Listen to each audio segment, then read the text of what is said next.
Tantor Audio, a division of Recorded Books, presents The Pastor by Hanne Ørstavik. Translated by Martin Aitken. Narrated by Madeleine Dauer. This is the blood of Christ. I stepped sideways again and poured wine into the next shiny little communion cup. I looked at the bowed heads in front of me, a row of heads, one after another. It was all just the way it was supposed to be, I thought to myself. To this place you may come and be as one. Here you are chosen, special. You shall not be overlooked, but may dwell here. You. That was me, too. We. The altar rail was a beginning. Its semicircle was a sign that said it was a part of something larger, a circle. And enclosing that circle was another circle, which in turn was enclosed by another, larger still, a great gleaming space, vast and infinite. It said, too, that we could be together here, every one of us. Here. Here you may dwell. This place is for you. There was a silence. It seemed as if they were fanned out in front of me, as if a line went from each of their spines, stretching out into a landscape, out into the open expanse, out over the fells, out over the sea, and onwards into infinity. They had taken that landscape inside with them. Soon they would rise, would push open the doors and go out into it again, and disperse. These people, kneeling, as if to say, "We tolerate you, despite everything." Perhaps they'd even forgotten. I could have gone somewhere else, somewhere other than here, only I knew something would have happened there, too. Not the same thing again, but something else I couldn't prevent. Something inevitable, from which, subsequently, I would have been unable to hide. Something that could be seen in my face. It was last year, my first service here. I'd stood at the pulpit, looking out upon them, the congregation, waiting to hear what the new pastor had to say. My sermon was about the prodigal son, his returning home, his father who slaughtered the fatted calf in celebration, his brother's envy, the festivities they held. I stood in my vestments, the soft-hued stole draped over my shoulders, the one Kristiane had made for me. I looked out upon them, willing them to listen, to really listen, to open themselves to what I was saying and understand. It was how I wanted the church to be, a place in which a person returning home could be received with joy and festivity. I saw it as my task to ensure the church remained a place of welcome, so that anyone who wanted could come inside, to join not with me but with the community, and find quietude there. A place that would celebrate them. A place in which they would feel themselves accepted. That was what I talked about. On and on I went. I didn't feel like I was saying things properly. I had to say them again, over and over again, rambling on. In my soft vestments, holding forth. For nearly a whole hour I went on. It had been impressed upon us during the practicum that the sermon should not exceed a quarter of an hour. No longer, preferably not even as long as that. For it's not the words they remember. Well, a few words, perhaps. A turn of phrase they happen to find useful. Something that seems meaningful to them at that particular moment in time. But on the whole, they won't remember what you've said, only the experience of it. So give them an experience. Do it in 15 minutes, and never more than 20, because then their minds will wander. And it was true. I'd gone on far too long, and I knew it. But it was done, and there was nothing I could do to alter it. People got up and left. Even the woman from the parish office did, the woman who'd met me on my arrival and given me the key to the house, who'd shown me around on my first day and made me coffee in the office. She stuck it out for a while, but eventually even she had to get up and leave. And others who I didn't know yet, they too got to their feet and walked quietly out through the door. 5 or 6 in all. There weren't very many to begin with either.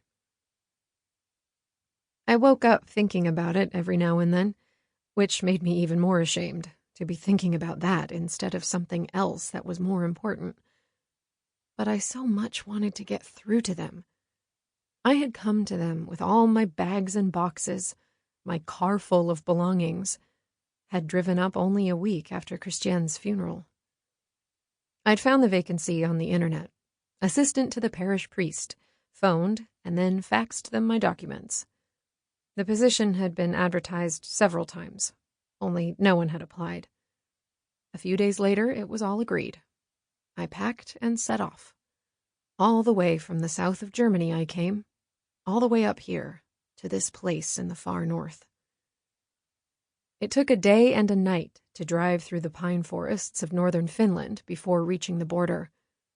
I followed the river, crossed over the fells, and came to the fjord on the other side.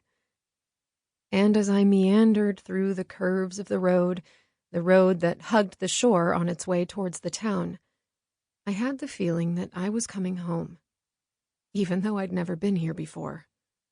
Here, in this landscape, the wide open landscape that I'd thought about and imagined, was my home. That was what I felt. I wanted it. And that was the reason for my sermon, the reason for all my many words about coming home. I so much wanted my story to be ours, to share my experience, to give something of myself, establish some common ground. I wanted it so very much. To come to a place and be able to say we, a place where that was even possible. But then I ruined it. Even before it started, I ruined it. Ruined what I wanted and wished for most of all. Time and again, this was what happened. It seeped from inside me, whatever it was that made me ruin things, leaking out and messing everything up, consuming everyone as it went. When I got home from the church that day, I hung Kristiane's stole away at the back of the wardrobe. I never wore it again. And that night he was betrayed. I stood there looking down on them, hearing my voice in the echoing church.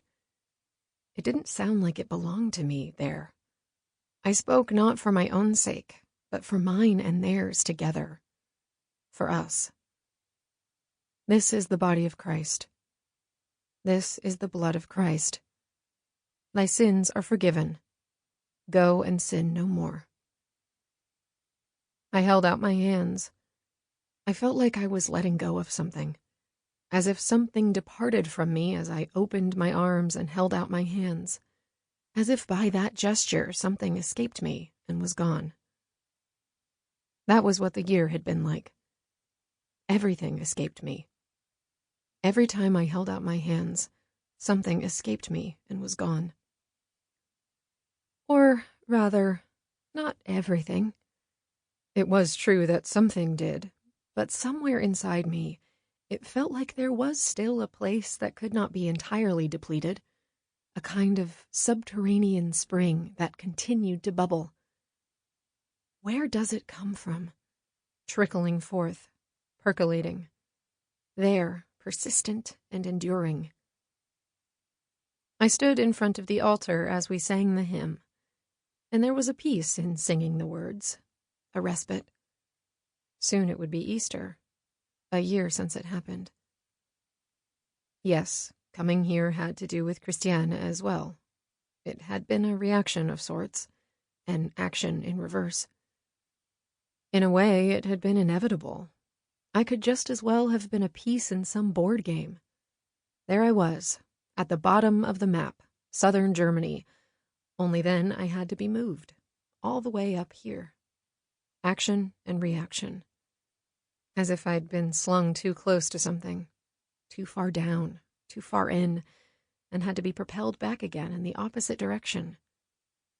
Towards what? Towards nothing? I stepped through the outer door, and it locked behind me. There were panes of glass in it, set in lead, so even when it was closed, you could see inside. The church entrance is situated within a split facade between two angular outthrusts that stand like rigid colossi of ice to afford shelter to the churchgoer. That's what it said in the folder I'd been sent after I phoned to ask about the vacancy. I looked up at the church. I'd never thought of the two white brick towers as colossi of ice. To me, they were simply two brick towers with a space in between where you could see the sky, and a roof covering them. The kind of roof Lillian had among her Legos, a triangular piece to put on top. The wind was blowing. It blew all the time here. I hadn't thought of it when I applied. I could do nothing about it. There were images in the wind. They came to me when I felt the wind in my face. The images revealed themselves then. It had been blowing the day Kristiane and I first met. It was outside the convent, on the plain between Aspenhau and Hartwald. The convent, situated there among its great, scattered trees, a wall running along its perimeter, though unable to keep the wind out. It was at the main entrance of the church there, in the arched doorway with its little terracotta figures. She was standing in the soft, black clothes she always wore, with her green eyes, a hand holding on to her peculiar hat. She was leaning backwards, looking up at the figures. There was one that she wanted to touch, and she reached up, forgetting about her hat, reached up to touch the small, grimacing, horned figure, and her hat blew away. It all happened in less than a second, from me opening the door of the church and stepping out to discover her standing there leaning backwards, her hand reaching up, her movement towards the figure, to her hat suddenly being swept off her head. I stood there a moment and stared back through the panes of the door into the church interior, the wind cold on my cheeks, my ears, and I closed my eyes. I remembered how I'd stepped forward and bent down to pick up the hat for her, only for it to be snatched up by a gust and to be whisked away. On and on it tumbled. It was like a silent comedy, the two of us running around the convent grounds after her hat, in the muddy grass, under the tall trees, among the ancient brick buildings there. We started to laugh, Kristiane at first, that bright, bouncy laughter of hers, then me. I'd been so preoccupied before stepping outside, but all of a sudden I heard myself laughing. And then, at last, the hat came to a standstill against the wall in the corner over by the gate, and there it lay. We caught up with it at the same time. Kristiane snatched it up and dashed it against her knee to remove the moldy leaves that were stuck to it. And then she put it back on her head and pulled it down over her brow. She looked at me and smiled with her mouth closed, smiling up at me from under her hat, for Kristiane was small. And then she started laughing again.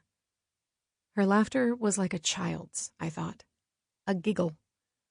She looked into my eyes, and her own eyes were wide open. She seemed so happy. "It must have been wanting to play," she said. "Spielen. But now, Winifred, you must behave," she added in a strict voice, her eyes turned upwards to her hat. "Du bleibst da." She gave me a lift back into town. I sat beside her in her battered black van with the mask logo on its side. Kristiane, 41 years old, puppeteer. I, Liv, 34, a doctoral student in theology. It was all so weightless, meeting her, being with her like that, sitting in the van, the engine droning, looking out at the industrially farmed fields through which we passed. So huge they were, flat, dark, empty expanses, and the great trees in rows or clustered together, without leaves, their black trunks. Weightless. I was so heavy myself, and all I saw in her was weightlessness, because that was what I needed. Was that it?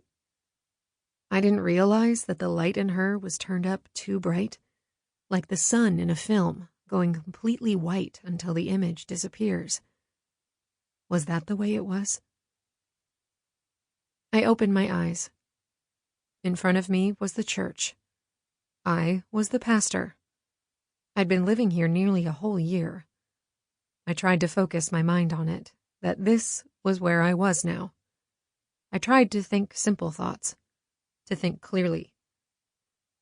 It was rather a new church, as just about everything else in the town, built after the war. I turned around.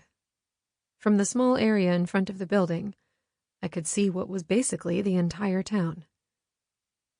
There was a main axis leading from the church entrance, down the steps, and the little hill with its war monument running along the main street, past the fish processing plants and the shops, continuing out to the fish meal plant on the island.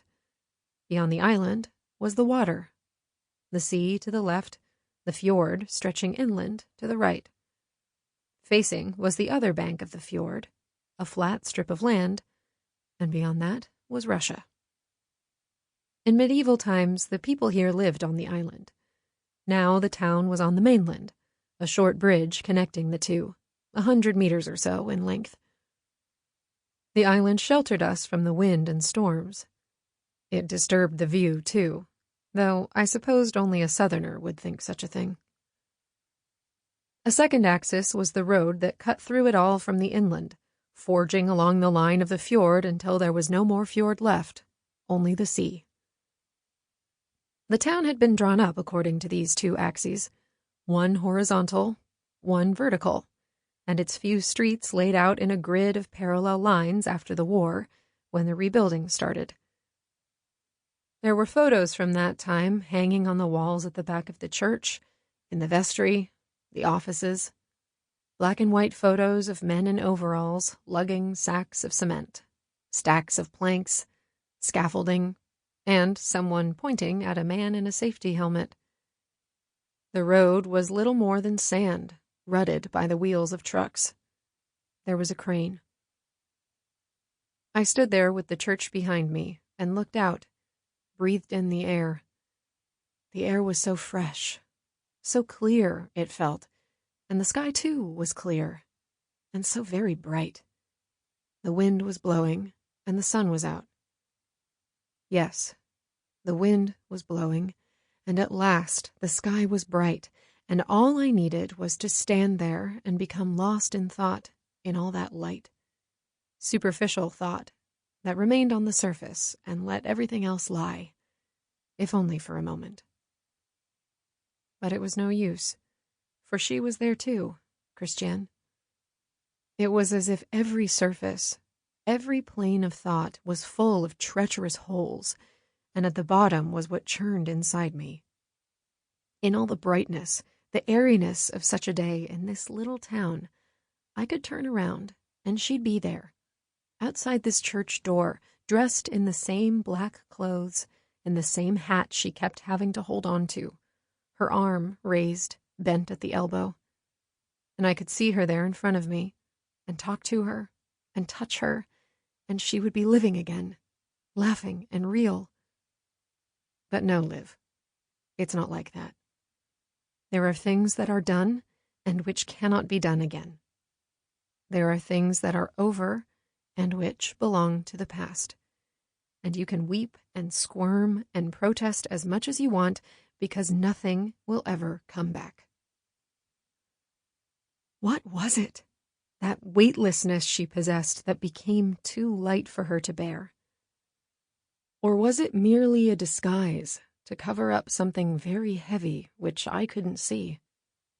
Everything about her seemed so ambiguous now, so opposite, as if she'd been turned inside out. Like with her teeth.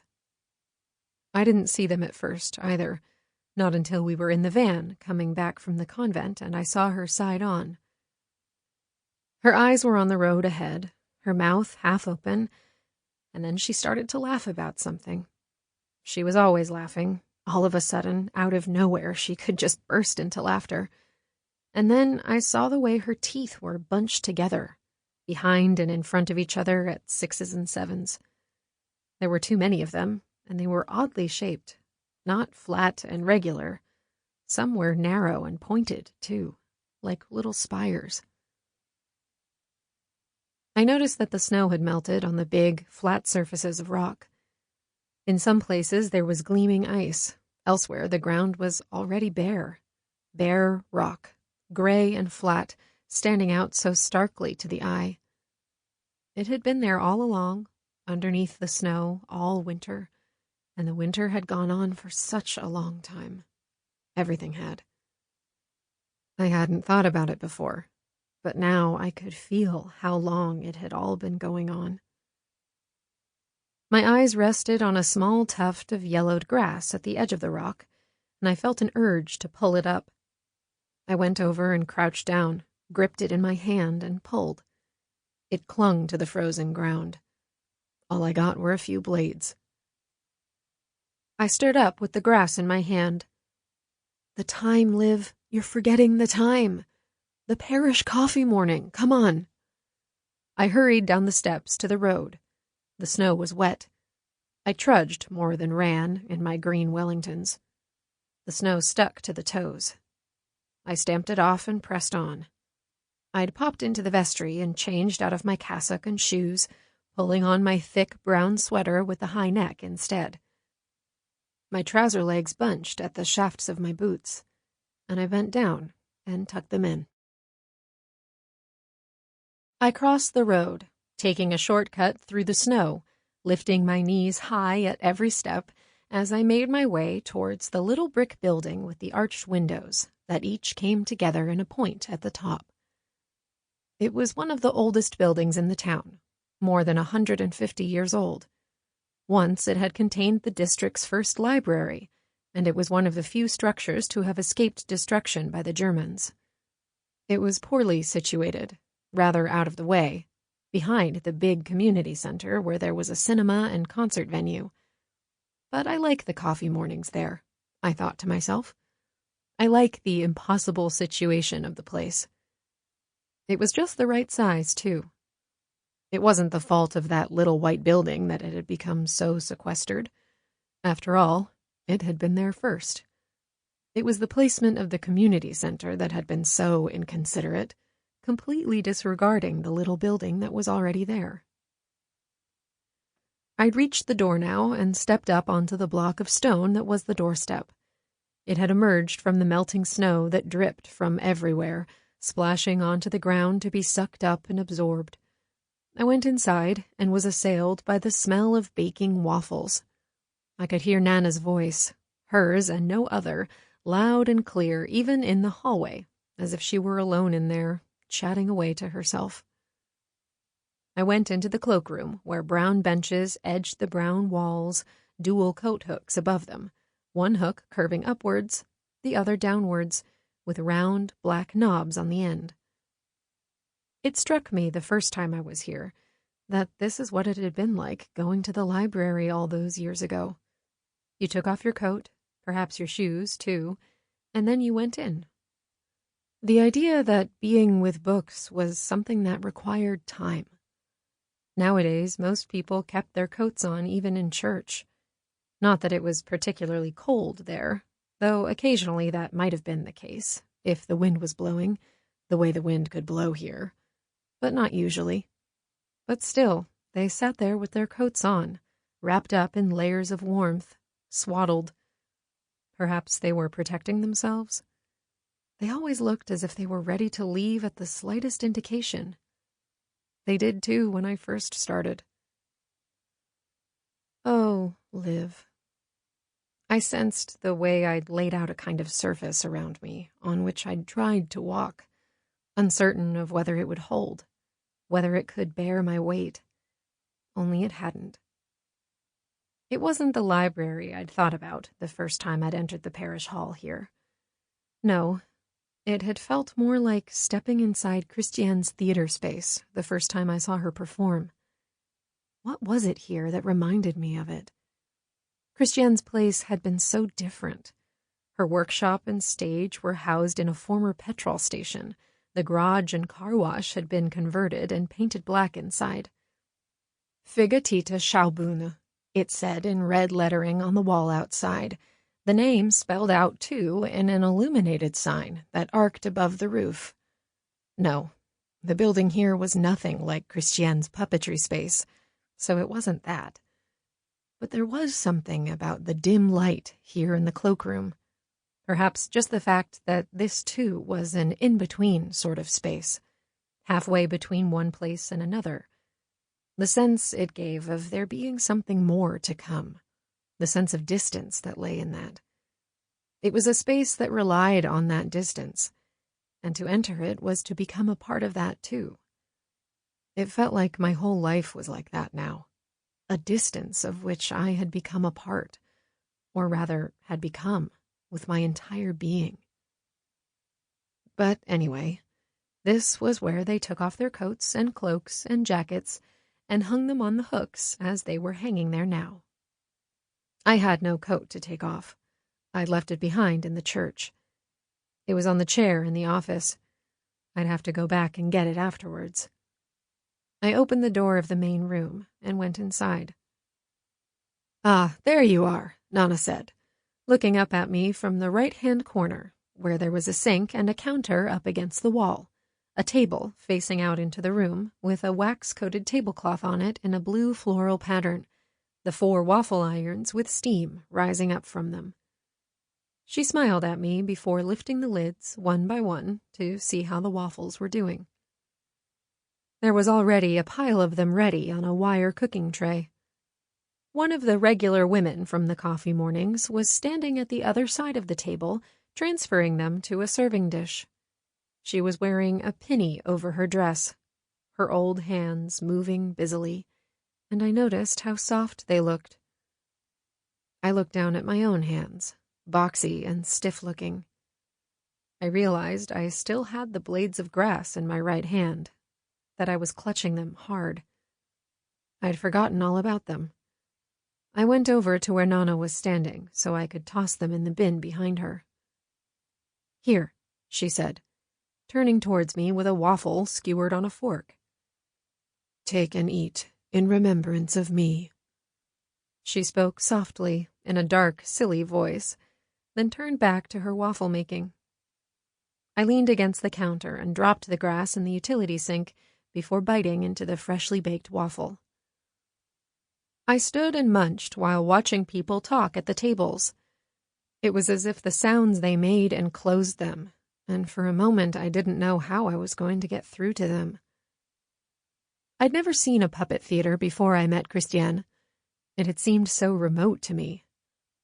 But she called it Figurtheater and said that most of her plays were for adults. She asked me to come as we were driving back to the town from the convent, and told me she was performing that same evening. And so I'd sat there, that evening, in the darkness of the large performance space. Everything was quiet as the audience waited. Suddenly, there was a light, a thin sliver of light, as if someone had drawn a line in the air to show how empty it was. A doll got to its feet. A small blue doll, just a bundle of rags with a block of wood for a head. It had been lying flat against a black, sloping background, a hillside, and now it had come to life, as if only then and never before. I could see Kristiane behind it, dressed in black, a black veil covering her face. I could see the way she steered the doll, her fingers manipulating the thin rods that made its arms move. She did nothing to conceal herself. It was as if she no longer existed. All she saw was the doll, as if she became immersed within it, as if the life it took on was hers. I poured myself some coffee and looked over towards one of the tables where 2 young families were sitting.